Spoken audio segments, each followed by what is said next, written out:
사무엘상 14장 24절부터 35절까지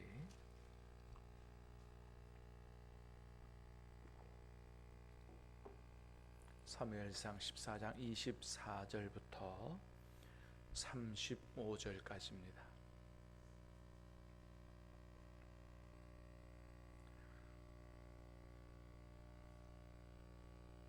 이날에 이스라엘 백성들이 피곤하였으니 이는 사울이 백성에게 맹세시켜 경계하여 이르기를 저녁 곧 내가 내 원수에게 보복하는 때까지 아무 음식물이든지 먹는 사람은 저주를 받을지어다 하였음이라. 그러므로 모든 백성이 음식물을 맛보지 못하고 백성이 숲으로 들어갈 때에 꿀이 흐르는 것을 보고도 그들이 맹세를 두려워하여 손을 그 입에 대는 자가 없었으나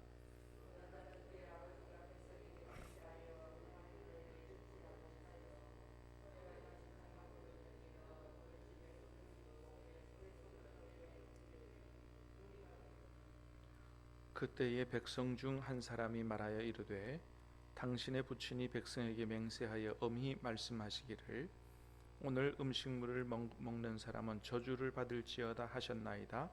그러므로 백성이 피곤하였나이다 하니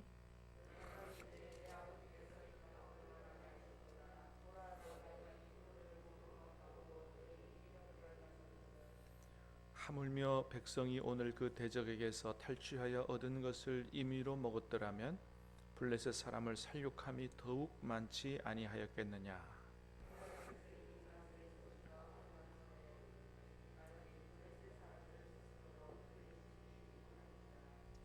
백성이 이에 탈취한 물건에 달려가서 양과 소와 송아지들을 끌어다가 그것을 땅에서 잡아 핏째 먹었더니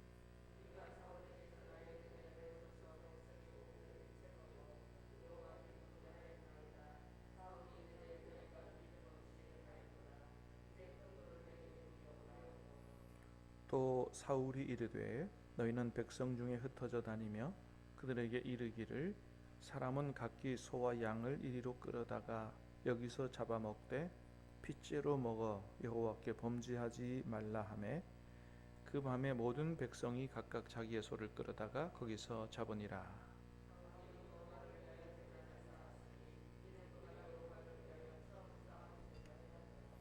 아멘. 자, 오늘 말씀은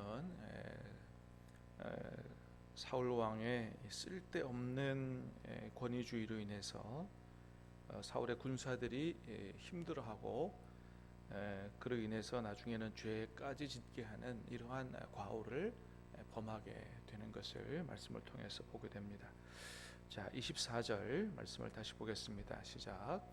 이날에 이스라엘 백성들이 피곤하였으니 이는 사울이 백성에게 맹세시켜 경계하여 이르기를 저녁 곧 내가 내 원수에게 보복하는 때까지 아무 음식물이든지 먹는 사람은 저주를 받을지어다 하였음이라. 그러므로 모든 백성이 음식물을 맛보지 못하고. 자, 이날에 이스라엘 백성들이 피곤하였으니 그랬습니다. 피곤하였으니 그럼에도 불구하고 사울이 뭐라고 맹세를 시키냐 하면 저녁 곧 내가 내 원수에게 보복하는 때까지 아무 음식물이든지 먹지 말라. 그걸 먹는 사람은 저주를 받을지어다. 그렇게 했다는 거죠. 자, 오늘 말씀은 이제 14장 그 앞에서부터 쭉 이어지는 말씀인데 블레셋과의 전쟁을 보여주는 거죠. 수적 열세에도 불구하고 요나단의 믿음과 용기 그리고 하나님의 도우심으로 말미암아서 승기를 잡고 지금 블레셋과 싸우고 있는 이제 이런 상황인데요. 23절 우리 24절부터 읽었는데 23절에 보니까 그랬죠. 같이 읽어봅니다. 시작. 여호와께서 그날에 이스라엘을 구원하심으로 전쟁이 베다웬을 지나니라. 자, 이날에 이스라엘 백성들이 피곤했다. 자, 이제 하나님께서 도와주셔서 지금 블레셋과의 싸움에서 승기를 잡은 거예요. 자, 얼마나 또 이스라엘 군사들이 열심히 싸웠으면 그렇게 피곤해졌다라고 하는 거죠. 예.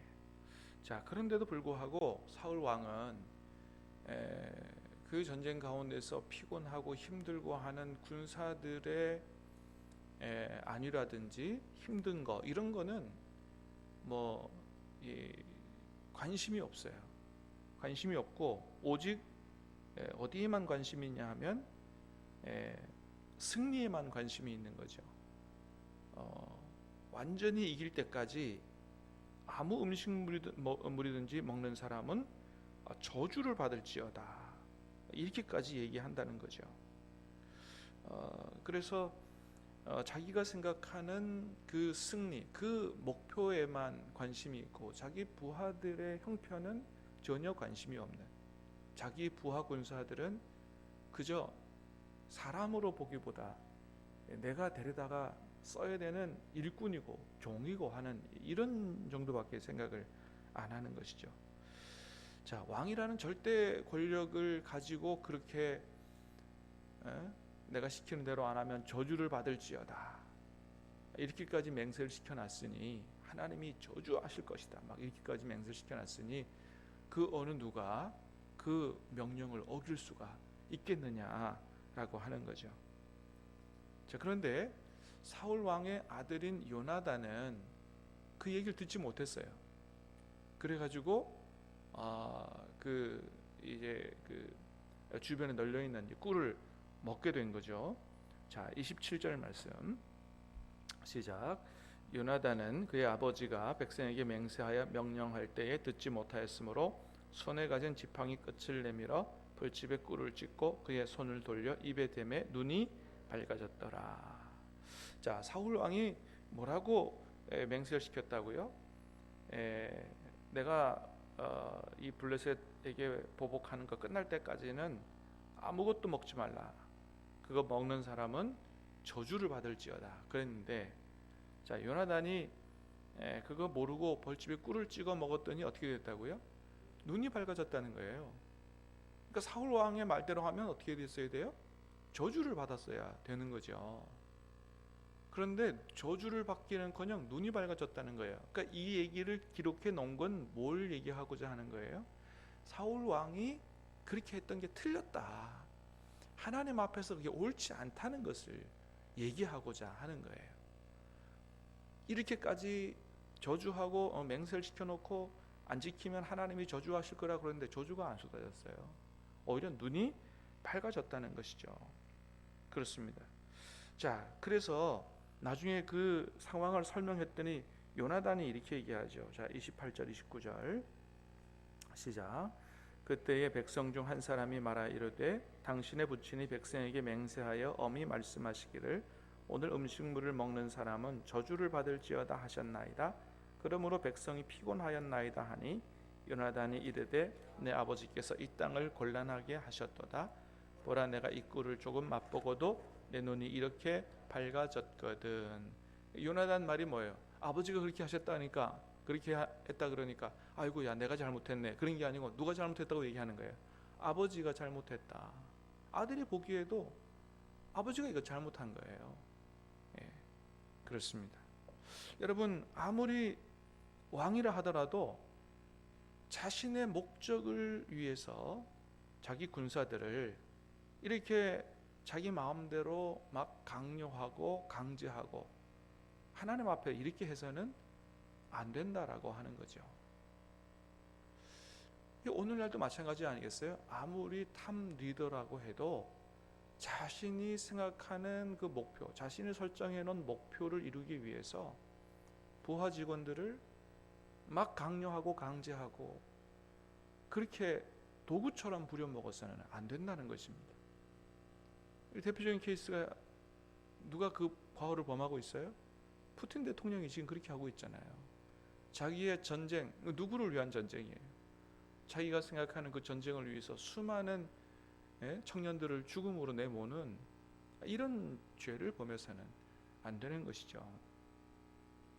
그런데 이런 비슷한 일들이 교회에서도 일어나고 있다는 겁니다. 어떤 교회 얘기를 들어보면 매주일 예배가 끝나고 그때부터 교역자 회의를 하는데 그 다음날 월요일날 새벽까지 교역자를 하는 교회도 있다는 거예요. 여러분, 이 교역자들이 이제 주일 준비를 위해서 한 주간 동안 또 토요일에 온 힘을 다 쏟아서 그렇게 준비하고 주일 예배가 끝나고 나면 회의를 어느 정도 해야 되지. 그걸 뭐 밤 12시 월요일 새벽까지 붙들고 그렇게 하면 부교역자들 피곤한 거는 전혀 생각하지 않는, 옳지 않다고 생각합니다. 또 어떤 경우에는 월요일에 부교역자들 쉬어야 되잖아요. 쉬어야 되는데 담임 목사 자기가 나와서 일한다고 부교역자들 불러내서 운전하라고 그러고 그런 교회도 있다는 거죠. 이제 그런 일들이 사실은 왕왕 있어 왔어요. 또 담임 목사가 어디 갔다 오면 부교역자들 나와가지고 일렬로 다 서서 인사하도록 하고, 뭐 심한 경우에는 막 욕을 하고, 잘못할 때 욕을 하고 막 정강이를 걷어차고 막 이런 일이 있다는 얘기를 듣습니다. 그런 걸 보면 그런 생각이 들어요. 교인들 앞에서는 목사인지 모르나 부교역자들 앞에서는 목사가 아닌가, 조폭 두목인가, 그런 생각이 든다는 거죠. 과연 그런 사람이 하나님 앞에 가서 참 목회를 열심히 잘했다, 그렇게 칭찬을 들을까? 아니면 그거 너 생각대로 그렇게 한 거 아니야, 너가 이루고자 하는 목표를 이루기 위해서 막 한 거 아니야, 그렇게 책망을 받을까? 그런 생각을 해보게 됩니다. 여러분, 담임 목사가 저도 늘 부족함을 느낍니다만은 부교역자들의 복지는 챙기지 못할 망정 자신이 생각해 놓은 목표 달성을 위해서 막 강제하고 강요하고 부려먹고 그렇게 해서야 되겠는가라고 하는 거죠.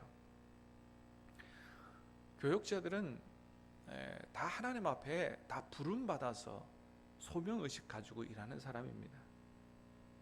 그래서 담임 목사가 막 그렇게 감시하고 강요하고 하지 않아도 자기가 부름받은 그 소명 가지고 알아서 다 열심히 하는 사람들인 거예요. 그래서 자기가 하나님 앞에 충성되게 하도록 그렇게 둬야 되지, 그렇게 감시하고 그렇게 해서는 안 된다라고 하는 것이죠. 만일 생각한 대로 뭔가 좀 일을 제대로 하지 못한다 그러면 단순히 게으르다고 낙인 찍기보다는 왜 그런지, 네 마음이 불편한지, 몸이 아픈지, 걱정거리가 있는지 이런 것들을 좀 들어보고 그런 것들이 해결될 수 있도록, 그래서 열심을 낼 수 있도록 도와줘야 되지, 그렇게 해서 막 조인트나 까고 하는 그런 목사가 돼서는 안 된다라고 하는 거죠. 그래서 사실은 진짜 하나님께서 칭찬하시는 목사는 부교역자들에게서 칭찬 듣는 그런 담임 목사가 하나님 앞에 칭찬을 듣는 목사가 아닌가, 그런 생각을 합니다. 저도 하나님 앞에서 부교역자들을 존중하고 그렇게 하려고 꽤나 애를 씁니다만은, 그럼에도 뭐 부교역자들 볼 때는 또 아이고 지나 잘하지 그렇게 할지는 모르겠습니다만은 늘 부족함을 느낍니다만은 하여튼 우리가 그렇게 해야 된다라는 생각을 합니다. 여러분, 오늘 말씀에서 보면 아들도 인정하지 않을 만큼 사울이 자신이 설정해놓은 목표를 위해서 군사들을 그렇게 막 그 군사들의 사지와 형편을 돌아보지 않고 그렇게 막 강제하고 강요하는 이런 일 때문에 나중에는 어떤 일이 벌어졌느냐. 자, 31절 32절 시작. 그날에 백성이 믹마스에서부터 아엘론에 이르기까지 블레셋 사람들을 쳤으므로 그들이 심히 피곤한지라 백성이 이에 탈취한 물건에 달려가서 양과 소와 송아지들을 끌어다가 그것을 땅에서 잡아 핏째 먹었더니. 자, 나중에 이제 너무 배가 고파서 이 송아지들을 잡아먹는데 그것을 땅에서 잡아서 핏째 먹었더라는 거죠. 왜 그랬겠어요? 너무 배가 고프니까 그냥 허겁지겁 뭐가 눈에 보이는 게 있겠어요. 지금 그러니까 그냥 닥치는 대로 막 먹게 됐다는 것이죠. 자, 그런 일을 듣고서 사울 왕이 또 뭐라고 얘기합니까? 자, 몇 절입니까? 33절 시작. 무리가 사울에게 전하여 이르되 보소서 백성이 고기를 핏째 먹어 여호와께 범죄하였나이다. 예, 고기를 핏째 먹어 여호와께 범죄하였나이다. 자, 그 다음에 보니까 사울이 뭐라 그랬냐면 사울이 이르되 너희가 믿음 없이 행하였도다. 그렇게 얘기했어요. 사울이 볼 때 물론 핏째 먹은 거 하나님의 명령을 어긴 겁니다. 그런데 왜 그랬을까는 생각을 안 하고 믿음이 없이 행했다고 얘기하는 거죠. 자기는 믿음이 있이 행한 건가요? 그렇지 않죠. 그렇습니다. 여러분, 율법을 지키는 것보다 하나님은 뭐를 더 중요하게 여기시냐 하면 사람의 생명을 더 귀하게 여기시는 하나님이세요. 나중에 다윗이 이 사울에게 쫓겨가지고 어디로 가냐 하면 노베에 있는 제사장 아히멜렉을 찾아갑니다. 그때 너무 배가 고팠어요. 근데 그 사정을 알고 아히멜렉 제사장이 뭐를 내다 주냐 하면 제사장만이 먹도록 하나님 말씀하신 그 진설병 빵을 가져다가 다윗과 군사들에게 줍니다. 율법을 어긴 거예요. 그런데 제사장이 그렇게 했어요. 자, 나중에 예수님께서 그 사건을 얘기하면서 그런 말씀하세요. 바리새인들이 제자들이 안식일에 밀 이삭 비벼서 먹었다고 그래서 안식일을 어겼다고 하는 이런 사람들에게 예수님 하시는 말씀이 옛날 다윗이 배고팠을 때 먹지 말아야 될 제사장만이 먹을 수 있는 율법을 어겨가면서까지 제사장이 그 빵을 내다 준 거 못 읽어봤느냐 하면서 하시는 말씀이 나는 제사를 원하지 아니하고 인자와 자비를 원한다고 말씀하셨어요. 율법 규정 그 자체를 지키는 것을 최우선으로 두는 게 아니에요. 주님께서 율법을 주신 이유는 뭐죠? 그거는 하나님 사랑, 이웃 사랑이요, 생명을 귀하게 여기기 때문에 그런 말씀을 주신 거지. 단순히 율법을 지키냐 안 지키냐 그거 문자적으로 그거 지키냐 그거 보려고 하나님 주신 말씀이 아니다라고 하는 것입니다. 여러분, 그렇습니다. 그래서 하나님이 정말 우리에게 원하시는 삶은 내가 정해놓은 목표 달성이 아니라 하나님의 뜻대로 사는 진실한 삶이 하나님께서 가장 원하시는 것이다 라고 하는 것입니다. 사랑하는 여러분, 이번 한 주간 우리가 살아가면서 하나님께서 과연 나에게 원하시는 것이 무엇인가, 하나님의 뜻을 다시 한번 깊이 구하고 그 뜻을 깨달아 알고 그 말씀에 그 주님의 뜻에 순종하여 사는, 그래서 주님 앞에 기쁨이 되는 이 한 주간 될 수 있게 되기를 주님의 이름으로 축복합니다. 기도하겠습니다. 은혜로우신 주님 감사합니다. 오늘 이 아침에도 우리가 하나님 앞에서 어떻게 살아가야 될지를 말씀해 주시고 깨닫게 해 주시오니 감사합니다. 아버지 하나님, 우리 사회가 목표를 정해놓고 무한 경쟁을 시키고 또 사람의 그 사람을 중시하지 않는 이런 사회 속에 살아가고 있습니다. 그러다 보니 혹 우리도 하나님의 뜻을 잊어버리고 그렇게 목표를 성취하는 것이 가장 귀한 선인 마냥 하나님 착각하고 살지 않도록 도와주시고, 하나님의 무엇을 가장 원하시는지 사람들을 구원하기 위해서 십자가를 지신 그 주님의 사랑과 그 은혜를 생각하고, 하나님, 우리는 무엇보다 정말 생명을 귀하게 여기고 사람을 귀하게 여기고 주님의 뜻에 순종하고 사는, 사람을 살리고 세우는 복된 삶을 살아갈 수 있도록 인도하여 주시옵소서. 예수님 이름으로 기도하옵나이다. 아멘.